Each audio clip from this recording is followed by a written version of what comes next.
kabuang, so ngayon nandito tayo sa Bacoor, yan. Kung saan ang dugtungan ng Las Piñas, yan mga kabuang. So yan, dito tayo sa River Drive. So, kumuha tayo ng mangga ho, ayun ho, mangga mga kabuang. So, another video.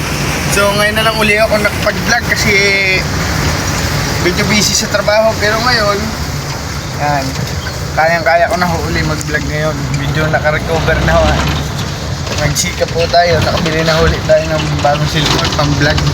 So ayan ho. Kaya mga kabuang, so yan, medyo nagkasalubong ho tayo. Operation lang ho muna mga kabuang. Mga kabuang, so ngayon, yan.